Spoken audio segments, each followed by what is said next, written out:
Hello 12th class students, welcome to our mathematics class. Students, in our previous video we have discussed about the properties and also discussed some questions how to expand any determinant using the properties without expanding along any row directly. जैसे we can discuss in our 11th question. In our 11th question we are to prove the determinant a alpha square beta plus beta square gamma plus alpha gamma square alpha plus beta. This determinant is to be proved equals to beta minus gamma into gamma minus alpha into alpha minus beta into alpha plus beta plus gamma. तो students, मैंने आपको पहले भी बताया है general method हमारा क्या कहता है कि हम फर्स्ट ऑफ ऑल किसी भी एक रो या एक कॉलम के एलिमेंट्स को 1 बनाने की कोशिश करते हैं. ठीक है, हम इस तरीके से elementary row and column operation operate करते हैं कि हमारा कम से कम कोई एक रो या कॉलम के सभी एलिमेंट्स बन सकें. अगर पॉसिबल है बन जाते हैं देन वी हम कंटिन्यू करते हैं कि एक एलिमेंट को छोड़ के बाकी एलिमेंट जिसके हमने 1 बनाए हैं सभी एलिमेंट्स उनको 0 बना लो. तो उसी तरीके को मैं एक्सप्लेन करती हूँ. Let us suppose this determinant be equals to delta. हमने डेल्टा सपोज कर लिया है जो हमारा LHS है उसको. अब देखिए यहाँ पे हम क्या कर सकते हैं स्टूडेंट्स. देखिए हमने क्या किया, जो हमारी थर्ड रो है उसको third row and first row के एडिशन से हमने रिप्लेस कर दिया. थर्ड रो को अगर हम रिप्लेस कर दे, देखिए हमारे पास क्या है, फर्स्ट रो में अल्फा बीटा, फर्स्ट रो ये है, थर्ड रो ये है. देखिए अगर हम इसके एलिमेंट्स को ऐड कर देंगे तो हमें ईच प्लेस पे alpha plus beta plus gamma मिल जाएगा जिसे हम कॉमन निकाल सकते हैं और हमें हर एलिमेंट 1 मिल जाएगा जो हमें करना है. ठीक है, तो हम क्या ऑपरेट करते हैं, R3 को हमने रिप्लेस कर दिया बाय R3 प्लस R1. तो इस तरीके से हमारे थर्ड रो के सभी एलिमेंट्स क्या बन गए, alpha plus beta plus gamma. Now we can take out common this alpha plus beta plus gamma from this third row and we have the determinant alpha plus beta plus gamma. यहाँ पे ये common निकल चुका है तो हमारे पास elements क्या बन गए, 1 1 1. अब हमारा काम क्या है, किसी एक एलिमेंट को छोड़ के बाकी एलिमेंट्स इस रो के हमें क्या बनाने, 0. तो हमने क्या ऑपरेट किया, देखो C2 को रिप्लेस कर दिया हमने कॉलम 2 को कॉलम 2 माइनस कॉलम 1.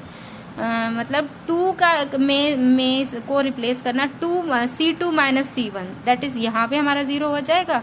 इसी तरीके से C3 को यहाँ पे भी 0 बनाना है तो C3 को रिप्लेस कर दिया C3 माइनस C1. ठीक है, तो यहाँ पे भी 1 माइनस 1 0 आ जाएगा. तो ये ऑपरेट किया हमने. हर एलिमेंट C2 का माइनस सब्ट्रैक्ट करना है C2 के हर एलिमेंट में से C1 का हर कोरस्पॉन्डिंग एलिमेंट सब्ट्रैक्ट करके लिखना है. तो C1 तो हमारा एज इट इज रहेगा और C2 में हमारा रिप्लेस हो गया जाएगा beta minus alpha, beta square minus alpha square और 1 माइनस 1 0. और C3 हमारा रिप्लेस हो जाएगा C3 minus C1, that is gamma minus alpha, gamma square minus alpha square 1 minus 1 0. ठीक है, अब देखो beta square minus alpha square को हम क्या लिख सकते हैं, beta plus gamma into beta minus alpha into beta plus alpha. इसी तरीके से gamma square minus alpha square को हम क्या लिख सकते हैं, gamma minus alpha into gamma plus alpha. तो यहाँ से देखिए स्टूडेंट्स, जो हमारा सेकेंड कॉलम है इसमें हर एक पार्ट में हमारे पास बीटा माइनस अल्फा है तो ये हम बाहर निकाल सकते हैं कॉमन. सिमिलरली जो हमारा थर्ड कॉलम है उसमें से हम गामा माइनस अल्फा जो है वो कॉमन निकाल सकते हैं. तो ये दोनों आपके बाहर आ जाएंगे. हमने बाहर मल्टीप्लाई कर दिया है. अंदर हमारे पास ये बाहर जा चुके, यहाँ से 1 बच गया, यहाँ से बीटा प्लस अल्फा, यहाँ से 0, यहाँ से 1, यहाँ से गामा प्लस अल्फा, यहाँ से 0, ये बन चुका है. अब देखिए यहाँ पे हमारे थर्ड रो के जो है उसमें केवल बाकी सारे एलिमेंट 0 हैं, ये 1 है. तो इसके अलोंग हम अब इजीली एक्सपेंड कर सकते हैं. साइन कन्वेंशन देखिए, यहाँ से हम प्लस से शुरू करते हैं, प्लस माइनस प्लस, तो ऑब्वियसली प्लस 1 से मल्टीप्लाई करने की जरूरत नहीं है. हम सीधे ही determinant of this the remaining first row जो हमारा एलिमेंट है उसके रो और कॉलम को छोड़ देंगे. ये माइनर हमें लिखना है. ठीक है, अब इसको इजीली हम सॉल्व कर सकते हैं. Cross multiply 1 into gamma plus alpha minus beta plus alpha into 1. तो इस तरीके से हम सॉल्व करेंगे. तो सॉल्व करने के बाद हमारे पास ये आ जाएगा. यही हमें देखिए एक बात है जो हमें आंसर मिला, ये beta minus alpha gamma minus alpha into gamma minus beta. लेकिन हमें क्या चाहिए, alpha minus beta, beta minus gamma. तो दोनों में से हम माइनस कॉमन निकाल लेते हैं. Minus minus become plus and last we have the same result as we are having on our right hand side. So students, this is our general method और हमें सभी क्वेश्चंस पे यही मेथड अप्लाई करना है। हमें कोशिश क्या करनी है कि हमारे किसी एक रो या एक कॉलम के सभी एलिमेंट्स यूनिटी हो जाएं, 1 बना लें। उसके बाद हमें एक एलिमेंट को छोड़ के बाकी मैक्सिमम एलिमेंट्स को 0 बनाने की कोशिश करनी है। फिर जिस रो या कॉलम के हमने एलिमेंट्स 1 या 0 बनाए हैं उसके अलोंग हमें डिटर्मिनेंट को एक्सपेंड कर देना। यही हमारा जनरल प्रोसेस है। देखिए आज के हमारे जो क्वेश्चन है इसमें देखिए 14th क्वेश्चन आपको ये दिया गया है। In the 14th question we have to prove x plus, ये आपको डिटर्मिनेंट दिया गया है, इसको इसके gamma square into 3x plus gamma के इक्वल हमें प्रूव करना है। सॉरी ये लैम्डा है, sorry x plus lambda x ये आपका ये है और इसको हमें प्रूव करना है lambda square into 3x plus lambda के इक्वल हमें प्रूव करना है। तो यहाँ से देखिए स्टूडेंट्स, यहाँ पे देखिए x plus lambda plus x अगर सभी तीनों एलिमेंट्स को ईच कॉलम में अगर हम तीनों एलिमेंट्स को ऐड करें तो हमें सेम मिल रहा है 3x plus lambda 3x plus lambda 3x plus lambda. तो क्यों ना हम सभी रोज का ऐड करके किसी एक रो को उससे रिप्लेस कर दें ताकि हमें एक रो में सेम एलिमेंट मिल जाए। ठीक है, तो हमने R1 को रिप्लेस कर दिया bye R1 plus R2 plus R3। तीनों के एडिशन से हमें क्या मिल गया 3x प्लस लैम्डा। ठीक है, अब तीनों एलिमेंट आपके सेम हो चुके हैं फर्स्ट रो के, ये हम कॉमन निकाल सकते हैं। कॉमन निकाल के ये 1 1 1 मिल गया जैसा हमारा कॉमन प्रोसेस। अब हम क्या कोशिश करते हैं, 2 एलिमेंट्स को 0 बनाने की कोशिश करते हैं। तो हमने ऑपरेट किया C2 replaced by C2 minus C1 and C3 replaced by C3 minus C1। ऐसा करने पर हमें देखिए ये एलिमेंट 0 0 मिल गए हैं, बाकी ये हमने सब्ट्रैक्शन लिख दी है। अब देखिए अब क्या करते हैं हम, जिसमें हमारे मैक्सिमम 0 हैं उस रो के अकॉर्डिंग दैट इज R1 के अकॉर्डिंग हमने डिटर्मिनेंट को एक्सपेंड कर दिया and after solving we have the right hand side. So students, हर क्वेश्चन में आपको यही जनरल प्रोसेस फॉलो करना है, आपको अलग अलग से कंफ्यूज होने की जरूरत नहीं है। लगभग सभी क्वेश्चन में आप यही प्रोसीजर अप्लाई करें।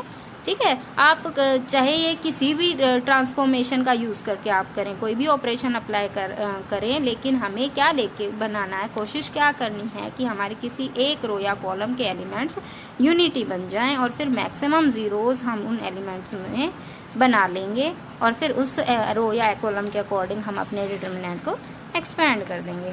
देखिए हम एक और एग्जांपल ले लेते हैं। हमारा 18th क्वेश्चन देखिए, यहाँ पे आपको ये गिवन डिटर्मिनेंट है, इसको हमें ये प्रूव करना है। तो यहाँ पे देखिए हम अगर तीनों एलिमेंट्स ईच रो के हर एलिमेंट को देखो कोरस्पॉन्डिंग एलिमेंट्स को अगर ऐड करें तो यहाँ से हमें ट्वाइस ऑफ ABC मिल जाएगा, A plus B plus C twice of. यहाँ से देखिए ये सारे माइनस B से B कैंसिल, माइनस C से C कैंसिल, A से यहाँ 0 मिल जाएगा और यहाँ तीनों का addition A plus B plus C। तो मतलब हमें एलिमेंट्स इस टाइप से मिलेंगे कि ये multiples of A plus B plus C हैं। तो A plus B plus C हमारा कॉमन आ सकता है, तो हम यही अप्लाई कर लेते हैं। ऑपरेट कर लिया हमने, R1 is replaced by R1 plus R2 plus R3। इससे हम फिर A plus B plus C हमने थ्रू आउट कॉमन निकाल लिया। अब देखिए इस रो में हमें क्या मैक्सिमम जीरोज बनानी है, तो हमने इस प्लेस पे और 0 बना ली।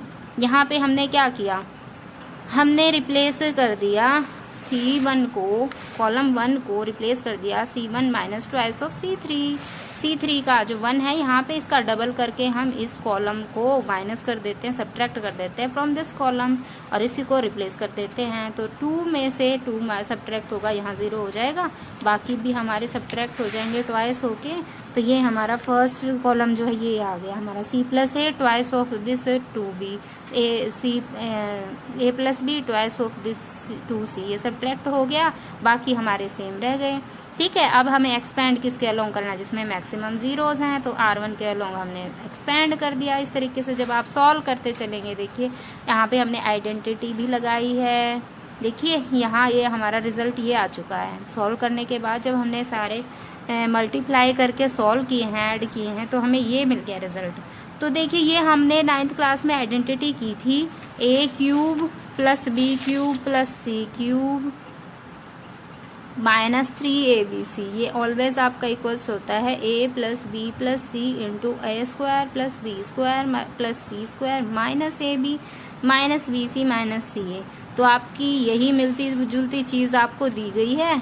लेकिन यहाँ पे हमारा ये ऑपोजिट साइंस है, ए स्क्वायर बी स्क्वायर सी स्क्वायर नेगेटिव है, हमें पॉजिटिव चाहिए, और ये ए बी बी सी सी ए सी है हमारे पॉजिटिव, ये हमें नेगेटिव चाहिए। तो इसमें से हम माइनस कॉमन ले लेते हैं, बाहर निकाल लिया, कॉमन ले लिया, तो इनके साइन सबके क्या हो जाएंगे, चेंज हो जाएंगे, नेगेटिव पॉजिटिव हो जाएगा, पॉजिटिव नेगेटिव बन जाएंगे। तो अब ये हमारी आइडेंटिटी आ गई। यहाँ पे हम इस यूज कर सकते हैं identity, a cube plus b cube plus c cube minus 3abc, बाहर माइनस है, माइनस से अंदर मल्टीप्लाई करेंगे, सभी के साइन चेंज हो जाएंगे, 3abc minus a cube minus b cube minus c cube, that is our right hand side. So in this way we can solve any of the given determinants by using this common procedure. यही method हम लगभग सभी में, आप देखिए 19th question में भी देखिए, अगर हम तीनों को ऐड कर लें तो हमें a प्लस बी प्लस सी मिल जाएगा, यहाँ से भी हमें a प्लस बी प्लस सी मिल जाएगा, यहाँ से भी a प्लस बी प्लस सी। तो इसमें भी हम यही कर लेते हैं, किसी एक रो को तीनों रोज के एडिशन से रिप्लेस कर लेते हैं, आगे फिर 1 बनाने के बाद मैक्सिमम जीरोज बना लेंगे। अब सेम ऐसा ही यहाँ पे भी है, अगर देखो ये तीनों एलिमेंट्स अगर हम ऐड कर दे तो हमारे पास क्या आएगा, x plus y plus z, यहाँ पे भी। तो यही करते हैं, किसी एक रो को हम तीनों रो के एडिशन से रिप्लेस कर देते हैं। तो सभी में जनरल प्रोसेस आपका यही कहता है स्टूडेंट्स कि हम ईच एलिमेंट को 1 बना लें, आफ्टर दैट मैक्सिमम 0 बनाएं, और फिर जिसमें मैक्सिमम 0 है उस रो या कॉलम के अकॉर्डिंग डिटरमिनेंट को एक्सपेंड कर दें। तो students practice your 14th and 20th sum, maximum जितना भी आप सॉल्व कर सकते हैं उतने सम्स आपको 4.2 के सॉल्व कीजिए। आल्सो जो आपके एग्जाम्पल्स है 4.2 एक्सरसाइज के, उनको भी प्रैक्टिस कीजिए। जितना आप प्रैक्टिस करेंगे डिटरमिनेंट्स को सॉल्व करने में, आपका कंसेप्ट उतना ही क्लियर होगा। स्टूडेंट जितना सॉल्व करेंगे उतना आपको आएगा, ठीक है। तो students practice your self, and today's homework is solve 14 to 20th sum of exercise 4.2 in your fair notebook. Thank you. Have a nice day.